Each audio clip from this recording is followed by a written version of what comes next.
व्यक्ति अपने खेतों की तरफ जाता है। दोस्तों जैसे ही वो खेत के पास पहुँच रहा होता है तभी उसकी नज़र एक पास के खेत में पड़ती है। वहाँ कुछ चीज़ दिखाई देती है। दोस्तों जैसे वह व्यक्ति उस खेत के पास पहुँचता है और वह देखकर दंग रह जाता है और उसके होश उड़ जाते हैं। दोस्तों ज़ोर-ज़ोर से चीखने-चिल्लाने लगता है। दोस्तों वहाँ पर एक ऐसी लड़की की लाश पड़ी हुई थी जिसकी उम्र लगभग 14 से 15 वर्ष की थी, यानी कि वो नाबालिग बच्ची थी। दोस्तों उसके गले में जो है दुपट्टे से गला बाँधा हुआ था और उसके बदन पर सिर्फ़ एक कुर्ता था जो ऊपर वाला पोर्शन होता है, वही पहने हुई थी और नीचे वाला जो भाग था वो नग्न था। दोस्तों यह लड़की कौन थी? आखिर यहाँ पर क्या कर रही थी? इसके साथ क्या हुआ था? क्या इसके साथ रेप हुआ था? ऐसी अनहोनी को अंजाम दिया गया था जिसे सुनकर सभी लोग हैरान थे।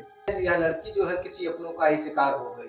दोस्तों पूरी कहानी बताएँगे लेकिन आपसे एक निवेदन है कि अगर चैनल पे नए हैं तो वीडियो को लाइक करके चैनल को सब्सक्राइब कर लीजिए। इससे हमारा हौसला बढ़ता है दोस्तों। दोस्तों वीडियो को स्किप बिल्कुल भी ना करें, इससे आपको यह समझने में दिक्कत हो सकती है या समस्या हो सकती है कि इसमें एक्चुअल में गलती किसकी है और यह घटना की शुरुआत कहाँ से हुई। हेलो दोस्तों नमस्कार, मैं हूँ आपका दोस्त आर के। स्वागत है आपका अपने यूट्यूब चैनल अपनी कहानी में। दोस्तों उम्मीद करता हूँ आप सभी स्वस्थ और मस्त होंगे और अपने परिवार का ख्याल बखूबी रख रहे होंगे। हाजिर हूँ फिर एक नई सच्ची घटना के साथ में दोस्तों। शुरू करते हैं शुरू से। 24 मई 2024 की सुबह मध्य प्रदेश के भिंड जिले में एक थाना पड़ता है जिसका नाम होता है देहात। देहात थाने के अंतर्गत एक गांव पड़ता है जिसका नाम होता है उदवतपुर। दोस्तों उस उदवतपुर परिवार में जो है एक लड़की जिसकी उम्र लगभग 14 वर्ष रही होगी और उसके माता पिता जो है शाम को खाना पीना खा करके बड़े आराम से सोते हैं और अगली सुबह जब होती है तो जो वह लड़की होती है घर में नहीं मिलती है। तो शुरुआत में माता-पिता को ऐसा लगता है कि हो सकता है उनकी लड़की शौच वगैरह के लिए गई हो या फिर उसके जो उनके बगल में एक बाग थी, वहाँ पर जो है जुड़ा रही हो। दोस्तों कुछ देर बीतने के बाद जब वह लड़की नहीं लौटती है, तो उसके जो माता-पिता होते हैं वह परेशान होने लगते हैं और इधर-उधर मोहल्ले में ढूँढने लगते हैं। लेकिन ढूँढने के बावजूद भी वह लड़की जो है उन माता-पिता को नहीं मिलती है। दोस्तों उस लड़की का काल्पनिक नाम होता है मुन्नी। दोस्तों मुन्नी को काफ़ी ढूँढने के बाद जो है, जो उसके माता-पिता होते हैं हताश और परेशान हो जाते हैं और यह बात धीरे-धीरे जो है पूरे गाँव और मोहल्ले में पहुँच जाती है। दोस्तों अब लोग तरह-तरह की भी बातें करने लगते थे कि लड़की जो है रात में सोई थी और सुबह होते हुए गायब हो गई। क्या हो सकता है किसी के साथ भाग गई हो? लोग ऐसे भी बातें कर रहे होते हैं।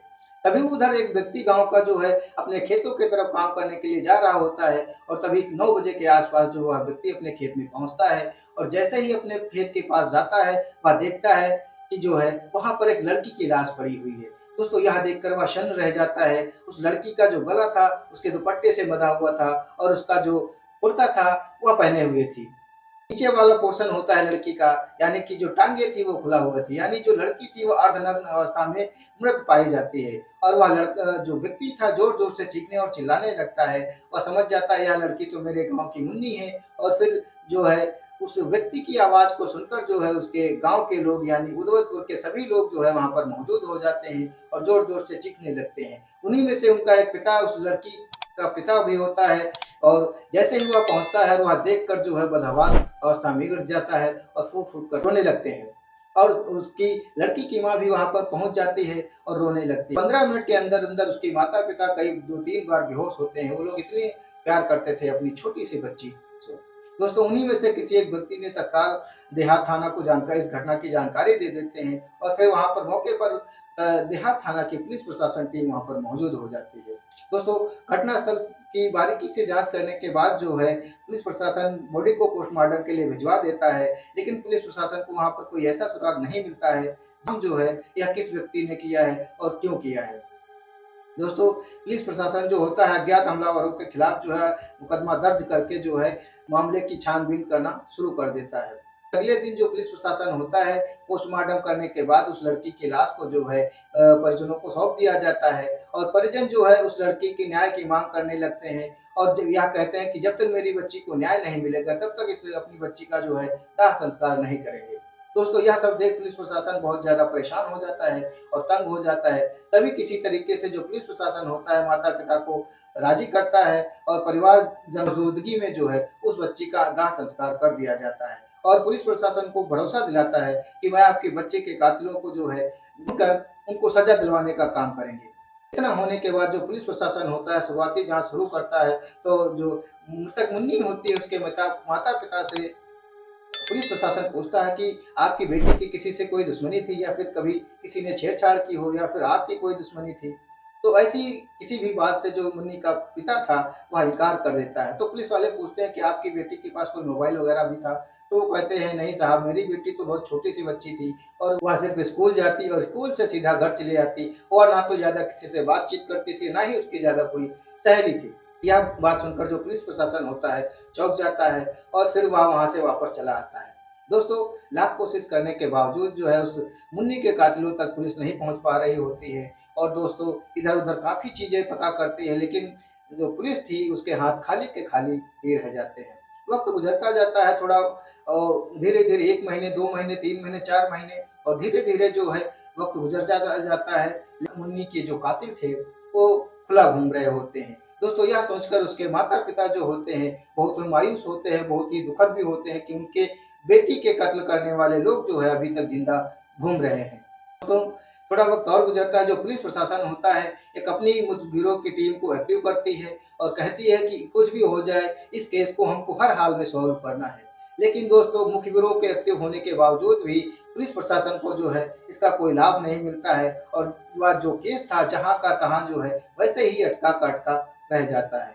अब जो पुलिस प्रशासन होता है वह अपनी हार मान चुका होता है। धीरे-धीरे थोड़ा वक़्त और गुज़रता है, तो जो उसके परिवार वाले होते हैं मुन्नी के, वह लगातार थाने पर दबाव बना रहे होते हैं। लेकिन जो पुलिस प्रशासन होता है, उसके हाथ कोई भी ऐसी कड़ी नहीं लग रही थी, जिससे यह पता चल सके कि मुन्नी के कातिल कौन है। धीरे-धीरे इस घटना को लगभग 1 साल बीत जाते हैं और जो केस था वह ठंडा हो जाता है और जो मुन्नी के परिवार वाले भी होते हैं, वह भी समझ चुके थे बेटी को न्याय नहीं मिलेगा। लेकिन दोस्तों, अचानक जो है एक मुखबिर के माध्यम से पुलिस को पता चलता है कि इनकी जो बेटी थी, जिसकी उम्र लगभग 14 वर्ष की थी, वह किसी लड़के से बात करती थी, जिसका नाम नीरज है और वह जो है उदौलतपुर गाँव के पास गाँव पड़ता है, पुहार गाँव, उसी गाँव का रहने वाला है। दोस्तों, यह लीड मिलते ही पुलिस प्रशासन हरकत में आता है, होती है, वह जो है एक्टिव करता है और तुरंत जो है नीरज को अरेस्ट करने के लिए जो है वह टीम निकल जाती है। प्रशासन कुम्हार गाँव में पहुँचती है, मौके पर नीरज मिल भी जाता है और उसे अरेस्ट करके जो है थाना देहात बुलाया जाता है और उसे कड़ी पूछताछ करना शुरू कर देती है। लेकिन जो नीरज था वो यही बात बोल रहा था कि मुझे कुछ नहीं पता, मुझे कुछ नहीं पता और ना ही मैं किसी मुन्नी को जानता हूँ, ना ही मैंने कुछ किया है। दोस्तों, तभी एक टीम जो होती है मुन्नी के माता-पिता के पास भेजी जाती है और फिर से एक बार इस केस को जो है शुरू किया जाता है। दोस्तों, यह लीड मिलने से इस केस में थोड़ी-सी जान आ चुकी थी और जो दूसरी टीम थी जब उनके माता-पिता के पास जाती है, कहती है कि आपकी बेटी की कोई ऐसी सहेली थी जिससे यह पता चल सके कि उसके टच में कौन-कौन था। तब यह बात एक निकल कर आती है कि हाँ, मेरी बेटी की एक सहेली थी, हो सकता है आपको उससे कोई जानकारी मिले। तो पुलिस प्रशासन उन्हीं की सहेली के घर जाता है। वहाँ से एक ऐसी लीड मिलती है जिससे नीरज का बच पाना बड़ा मुश्किल हो जाता है। मुन्नी की सहेली पुलिस प्रशासन को बताती है कि मुन्नी नीरज से प्यार करती थी। उसका जो अफेयर है काफ़ी महीनों से चल रहा था और नीरज ने उस जो है मुन्नी को एक मोबाइल लेकर के भी दिया था, जो जिससे जो मुन्नी थी वह नीरज की बात हुआ करती थी। यह बात सुनते ही मामला एकदम केस जो था एकदम उल्टा पड़ जाता है और फिर जो है इस कहानी में एक नया मोड़ आ जाता है। दोस्तों, जैसे ही मोबाइल नंबर लेकर के उसकी कॉल डिटेल पुलिस निकलवाती है, तो यह साफ हो जाता है जो नीरज गोल-मटोल बातें कर रहा है, अब वह फँसता हुआ नज़र आता है। और इस कॉल डिटेल के आधार पर जो पुलिस प्रशासन होता है, नीरज उर्फ बिल्ला से काफ़ी कड़ी पूछताछ करना शुरू कर देता है। दोस्तों, कुछ ही घंटों के बाद जो नीरज होता है टूट जाता है और फिर ऐसी एक कहानी बयान करता है, जिसे सुनकर आपके रोंगटे खड़े हो जाएँगे, आपका दिमाग घूम जाएगा, आपके पैरों तले जो है ज़मीन खिसक जाएगी दोस्तों। के इस कुकर में एक लड़का और भी शामिल होता है जिसका नाम छोटू होता है। वह भी उसी के गांव के रहने मुन्नी के गांव का रहने वाला होता है। छोटू और नीरज जो होते हैं मित्र होते हैं। दोस्तों, कहानी को पूरी जानकारी के लिए जो है हमको चलना होगा 1.5 साल पहले। दोस्तों, जो नीरज है वह बताता है मेरी और मुन्नी की मुलाकात जो है हमारे गांव के पास एक बाजार पड़ता है, उस गांव में मुन्नी और मेरी मुलाकात हुई थी। जो थी अपने माता पिता की इकलौती बेटी थी और उसकी उम्र महज 14 साल रही थी। दोस्तों, माता पिता जो है उसे बहुत प्यार करते थे। उन्हीं की वहीं के पास प्राइवेट कॉलेज में वह मुन्नी जो है पढ़कर जो है अपनी पढ़ाई कर रही होती है। मुन्नी बेहद ही खूबसूरत और आकर्षक बदन वाली लड़की होती है। दोस्तों मुन्नी की जो हंसमुख होते हैं और किसी से भी बड़े प्यार से और अच्छे आदर सम्मान से बात करती थी। नीरज ने इसी बात का फायदा उठाया और जो है नीरज भी उससे बात करने लगा। दोस्तों नीरज जो था उदवतपुर गांव के पास एक जगह पड़ती है कुम्हार गांव, वहीं का रहने वाला होता है। उसकी उम्र लगभग 17 वर्ष के पास रही होती है। गांव से करीब कुछ दूरी पर एक बाजार पड़ता है, वहां पर एक दुकान पर मिला था और फिर जैसे ही वह मिला तो वह उससे बात करने लगा। इसे फंसाने के चक्कर में लग जाता हूँ और फिर धीरे धीरे जो है काफी इम्प्रेस करने के बाद यह जो मुन्नी होती है मेरे जाल में फंस जाती है। दोस्तों एक दिन अचानक यह मुन्नी और नीरज जो है एक सुनसान रास्ते पर मिलते हैं और फिर जो नीरज होता है अपने प्यार का इजहार मुन्नी से कर देता है और मुन्नी भी चाहकर भी मना नहीं कर पाती है, क्योंकि मुन्नी भले ही दिखने में छोटी थी या उम्र में छोटी थी, लेकिन उसका जो मन था काफी बड़ा हो चुका था और वह उसके प्यार को एक्सेप्ट कर लेती है। धीरे धीरे जो मुन्नी थी अपने माता पिता के फोन से नीरज को कभी कदार कॉल करती और बात होती रहती। तो एक दिन जो नीरज होता है वह मुन्नी को कॉल करता है और कहता है मुझे आपसे मिलना है। करीब 9 बजे के आसपास जो मुन्नी होती है अपने घर से निकलती है और कुछ दूरी पर उसके खेत होते हैं, खेतों पे चली जाती है और नीरज जो होता है रात को करीब 9 साढ़े 9 बजे के आसपास वह भी वहां पर आता है और मुन्नी और इन दोनों के बीच जो है प्यार और रोमांस भी होता है और फिर जो मुन्नी होती है खुद को रोक नहीं पाती है और इन दोनों के बीच जो है शारीरिक संबंध बनते हैं। दोस्तों इतना होने के बाद जो मुन्नी होती है उसे एक नया जोश मिलता है और इस नए जोश को वह एंजॉय करना चाहती थी। वक्त बाद जो है नीरज और मुन्नी एक दूसरे से लगातार मिलने लगे और फिर जो है इन दोनों के बीच काफी जो है दोस्ती बढ़ जाती है, काफी प्यार बढ़ जाता है। नीरज तो सचमुच में इसे प्यार करने लगा था और इसे अपना दिल दे बैठा था, इसे इतना प्यार करता था लाखों रुपए इसके पीछे उसने खर्च कर दिए थे। दोस्तों एक दिन मुन्नी इससे कहती है कि मैं अपने मोबाइल से बात नहीं कर पाऊंगी क्योंकि मेरे जो पापा हैं बहुत ही स्ट्रिक्ट है, अगर मुझे घर में कुछ पता चला तो मुझे जान से मार देंगे। तभी जो नीरज होता है वह मुन्नी के लिए जो एक नया फोन खरीद कर देता है। मुन्नी इस नीरज के इस गिफ्ट से बहुत ज्यादा खुश होती है, बहुत ज्यादा एक्साइटेड होती है और फिर जो नीरज होता है वह भी मुन्नी को इतना प्यार करता था कि उसके लिए जान भी दे सकता था और जान ले भी सकता था। थोड़ा वक्त और गुजरता है तो इन दोनों की जो मुलाकातें थे अक्सर होने लगती हैं, कभी स्कूल में तो कभी स्कूल के बाहर, तो कभी बाइक पर कहीं लॉन्ग ड्राइव पर जा रहे हैं तो कहीं रेस्टोरेंट जाते हुए दिख जाते थे। दोस्तों एक दिन अचानक जब नीरज होता है वह मुन्नी को फोन करता है तो मुन्नी का फोन जो होता है वेटिंग पे जाता है। यह देखकर जो नीरज होता है बहुत गुस्से से लाल हो जाता है और जैसे ही फोन करता है तो मुन्नी से पूछता है कि तुम फोन पे बिजी कहाँ थी, ये नंबर तो सिर्फ मेरे पास है, फिर तुम कहाँ बिजी थी। तो जो मुन्नी होती है एक बहाना दे करके उससे कहती है कि मेरी सहेली का फोन आया था, मैं उससे बात कर रही थी। यहाँ तक तो ठीक था, जो नीरज था उसकी बात मान लेता है। और गुजरता है तो एक दिन नीरज होता है उदवतपुर गांव में आता है मुन्नी को देखने के लिए, उसे दीदार करने के लिए। तभी उसका एक दोस्त मिलता है जिसका नाम छोटू होता है, वह भी उदवतपुर का ही रहने वाला होता है। तो उदवतपुर जो छोटू होता है वह पूछता है कि भाई यहाँ पे क्या कर रहे हो। तो दोस्तों में तो जानते हैं दोस्तों, जैसे कोई बंदा है तो अपनी गर्लफ्रेंड या बॉयफ्रेंड के बारे में पूछने लगता है। तो ऐसे ही हंसी मजाक में उसने भी कहा यहाँ किसी माल से मिलने आए हो क्या। तो वह छोटू से कहता है कि हाँ यहाँ पर मेरी लवर रहती है। तो जैसे ही उस लड़की का नाम मुन्नी बताता है तो छोटू कहता है देखो तुमने अभी तक जो विश किया लेकिन अब छोड़ दो, वो लड़की अच्छी नहीं है। वह कई लड़कों से बात करती है और दिखने में भले ही छोटी है लेकिन काफी अपनी उम्र से भी ज्यादा वह बड़ी हो चुकी है, काफी तेज और चालाक लड़की है। यह सुनते ही जो नीरज होता है अपना आपा खो देता है और छोटू से नाराज होकर के चला जाता है। लेकिन यह बात जो है उसके दिमाग में गूंजने लगती है और फिर अचानक ही जब उस दिन शाम को फिर बात होती है नीरज और मुन्नी की, तो इस बात को जो नीरज होता है फिर छेड़ता है। लेकिन मुन्नी भी इस बात को जो है साफ इनकार कर देती है और यह जो मामला था वह छोटू पे ही डाल देती है। कहती है कि उस पे उसकी मेरे पर नजर है इसलिए वो तुमको ऐसी बातें बोल रहा है। एक दिन जो मुन्नी होती है वह स्कूल जा रही होती है और फिर किसी लड़के के साथ में बाइक से निकलती है और जो नीरज होता है यह नजारा वह देख लेता है। अब यह जो नीरज था बिल्कुल इसके ऊपर जो पहले शक था अब यकीन में बदल चुका था। मुन्नी के ऊपर इतना गुस्सा था कि अगर मुन्नी मिल जाए तो सच में उसकी जान ले ले। नीरज होता है मुन्नी को सबक सिखाने के लिए एक प्लान बनाता है। 24 मई 2024 की रात को करीब 9:30 बजे अपने दोस्त के साथ जो है मुन्नी को मिलने के लिए बुलाता है।